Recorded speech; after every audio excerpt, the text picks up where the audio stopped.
guess it's timely guest with this time of year. We've got the London Marathon. I'm sure there's a lot of people listening who are going to have a go at it. Or maybe they might want to sort of start considering, if not a marathon, maybe just doing some running that they can manage, or even walking. But let's get some more insights, a few tips around the marathon, but also maybe just in general, just if you're looking to maybe start running or even walking, sort of getting out there. We've got Dr. ZOE WILLIAMS, GP, and I'm sure you've all seen in the media as well. So in the campaign is to educate the nation around heart rate variability. I must admit it's something that I've looked into the last few years as well, to be fair. So I think it's going to be an interesting insight into this area. So Dr. ZOE WILLIAMS, welcome to the show. Great to have you on board. Could you just tell us a bit more of an insight, Zoe, in terms of the research around heart rate variability?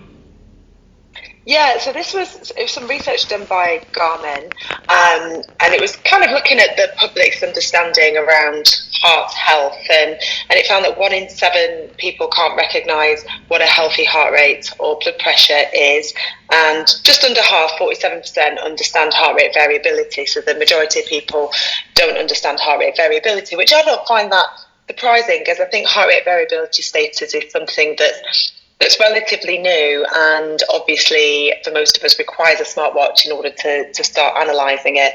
It also found that 60% of people are planning to be more active this year, so that's news to my ears and really great.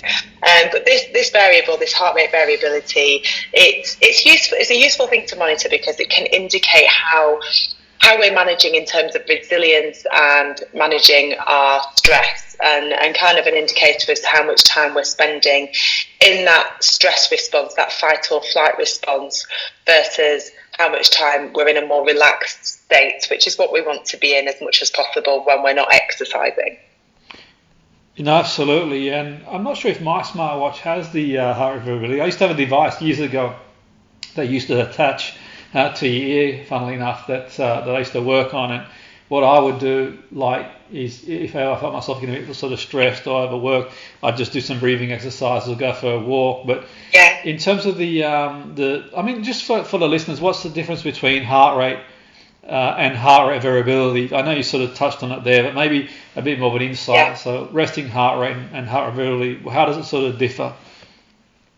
Yeah, so your resting heart rate is how many beats per minute your heart makes. So the NHS tells us that between 60 beats per minute and 100 beats per minute is deemed normal.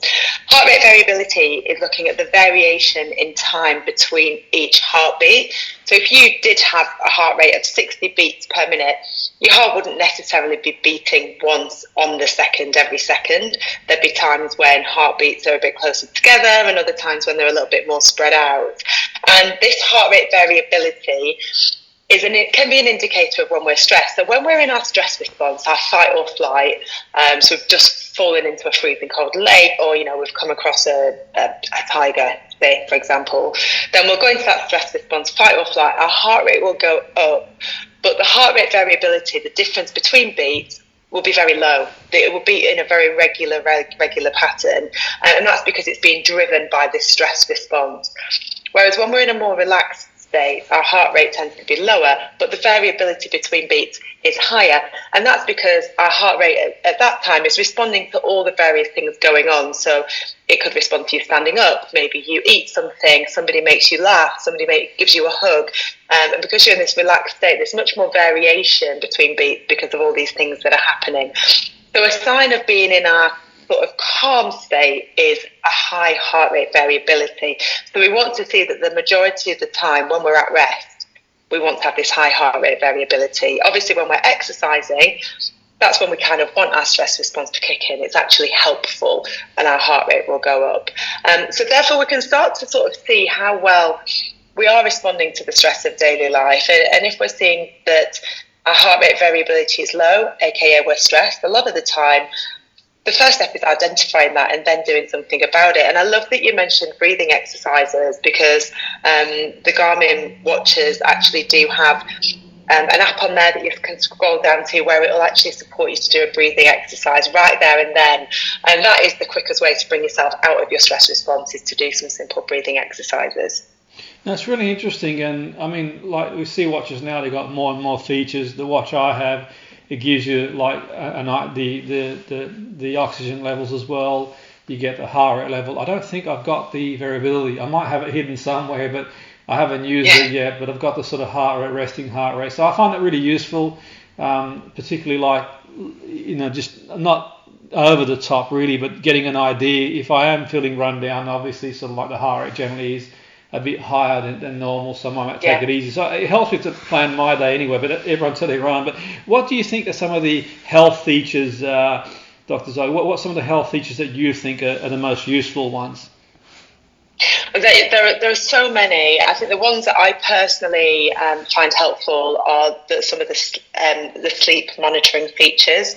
My device, it doesn't just monitor my sleep, and that's sort of the timing of the sleep, how much time I spend in different phases of sleep, how much time I spend awake. But it actually gives me like advice as to so for example, I'm looking at my watch right now, and my sleep score last night was 46, which is not great. It says my sleep quality was poor. It was shorter, and it's telling me that my sleep last night was shorter than ideal, and it was non-restorative. But not only that, when I go for a bit more information, it's telling me that it may be because I had a lot of stress late in the day yesterday, so that may have compromised my sleep. Therefore, I may feel more tired and irritable today. And it's even telling me that today I might benefit from doing some restorative exercise, such as yoga. So it's actually monitoring all this, but I don't have to go in and look at the metrics and the data and the figures and the numbers, which many people don't necessarily want all of that information.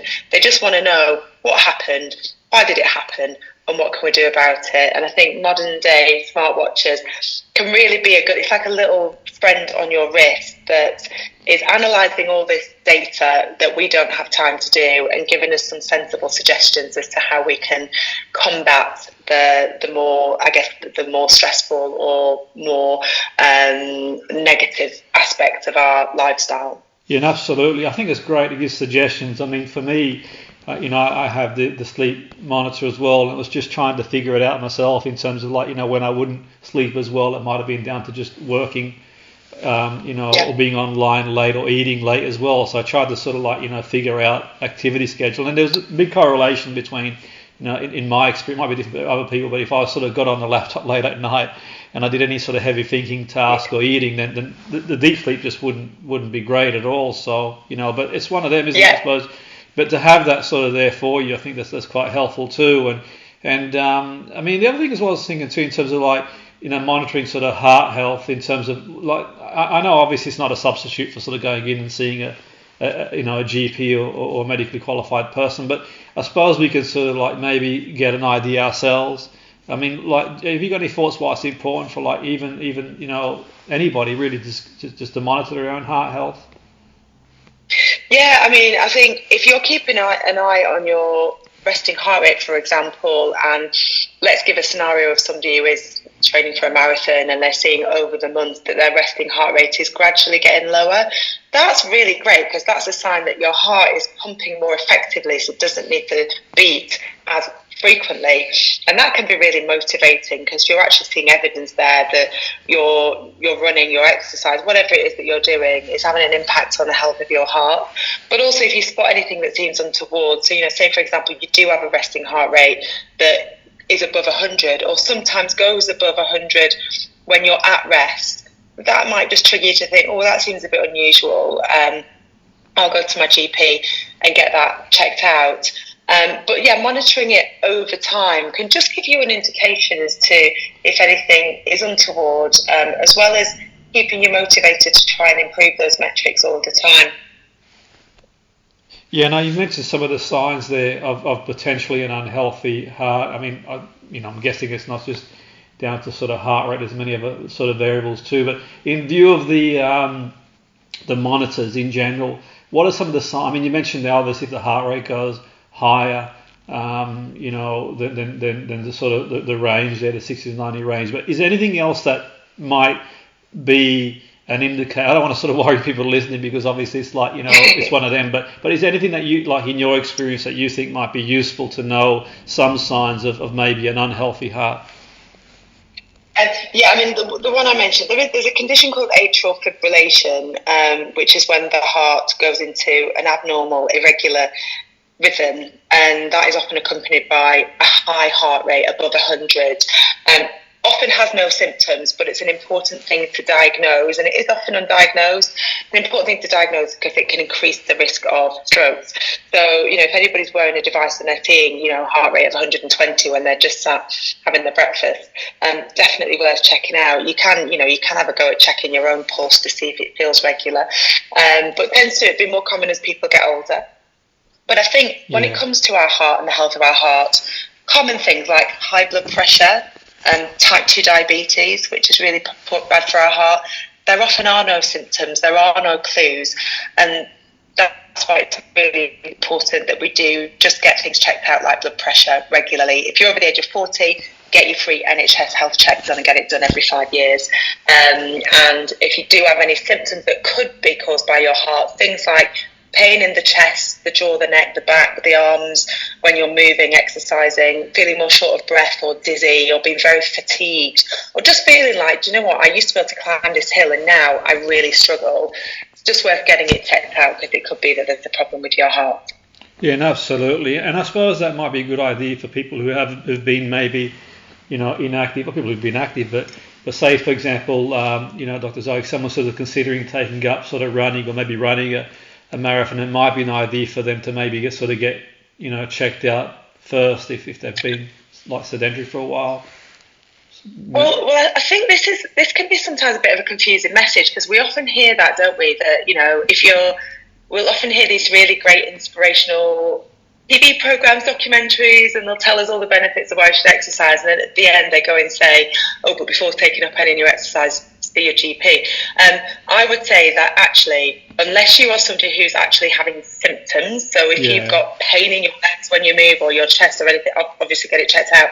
But even if you have an underlying health condition like high blood pressure that's well managed or diabetes, it's really important you do just get moving, but just start doing something that feels comfortable. So if you're somebody who's never run in your life, don't go run this weekend. Just start brisk walking and build up the pace gradually.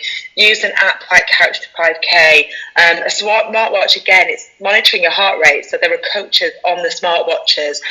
The Garmin has a running coach that can take you from where you are right now to where you want to be and in a comfortable, safe way. So you don't usually need to see a GP or a healthcare professional to get started, as long as you're starting low and building up gradually. No, absolutely. I was thinking more along the lines if someone's, thinking about sort of really, going for it, maybe going into sort of maximum heart rate zone. But yeah, no, absolutely. Yeah. I mean, the thing is as well, like, just sort of as a sideline, I just want to like give you a few tips of the thing of the marathon. I mean, especially for example, someone's going to like elite sport. I know that some sports do like a check as well. They can't check for everything, my guess is, but there are. Like football, for example, I'm pretty sure to a certain level, in professional level, they do these sort of checks really. But I suppose it's another story for another day. But in terms of, say, any advice or tips for anyone sort of who is running the marathon at the weekend or maybe sort of considering doing a marathon, what would you say? What are some things that they can sort of take on board that might help them? I think for anyone who's running the marathon this weekend, they've done most of the hard work now, so it's about, as much as anything, enjoying it, making sure you prepare the next couple of days with getting plenty of rest, good sleep, good hydration, fuel your body well, and then on the day, just remember the purpose why you're doing it, whether it's for a charity, whether it's for yourself, whether it's for to try and get a personal best time. Remember the reason you're doing it, and it'll be in some ways it's the easiest run you'll have done in your training because you've got all that support of people who are doing it with you and people that are there to cheer you on. So it will hurt at times and be uncomfortable, but that's when you can absorb that energy from the crowd. And good luck and congratulations in advance. Well done. For people who are thinking about doing a marathon, absolutely do, but plan it carefully. Use a smartwatch or an app or a website or a running coach or a running team or a running buddy. Don't just sort of step out your house on day one and try and run 10k because you probably fail you'll feel awful for it, and that might be the end of your running journey. So do your research and dedicate your time to doing it gradually, build up gradually. Yeah, and just sort of finally, that's been really useful sort of tips there. It's a bit of a minefield, like with the watches. I find whenever I sort of upgrading a new one, I spend so much time sort of reading which one's got what and the reviews and that sort of stuff. Is there any way, can you signpost people to some of the research and maybe what are your thoughts? I mean, obviously, so you're a medic. It'd be great to know what I don't want to sort of like say one is better than the other, but in terms of like yourself, do you have any thoughts on which one sort of you find the most useful? Well, I mean, I think the first thing to say is that we're all individuals, and doing a certain amount of research is a good idea, because some the variation in price from the more basic smartwatches to the ones that are designed for pilots who fly aeroplanes. There's a huge variation in price, so you don't necessarily need to be paying for one to do stuff that you're not going to use it for, if you know what I mean. I'm a brand ambassador for Garmin, so I am biased in that sense that I've always worn Garmin watches and continue to do so today, and I actually don't use one of the top of the range ones because I don't need all of the features on it, and I want mine to not be too heavy and look nice on my wrist. So I think it really is so personal in the look you're going for, but the functionalities that you want it to do. So do a bit of research, ask your mates who've got them as well. If you want to use it for running, and you're going to go running and hiking and go off grid, then you want one that's got really good GPS tracking systems, for example. But yeah, it's difficult really for me to advise because the advice will be different for every person.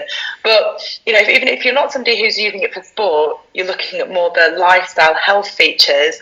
Well, that's where that's what I'm often talking about with the Garmin watches. You can track your menstrual cycle, you can track your pregnancy if you're pregnant, you can track how much water you're drinking, as well as things like your heart health. So these days they do so much that it is worth just putting a bit of time and thought into it before purchasing one. Yeah, that's brilliant sort of tip for anyone sort of looking out there for sure. I want to thank you for your time, Dr. ZOE Williams. It's been great speaking to you and been really interesting and informative. Have a great day and a great weekend. Thank you. And you. Thank you so much.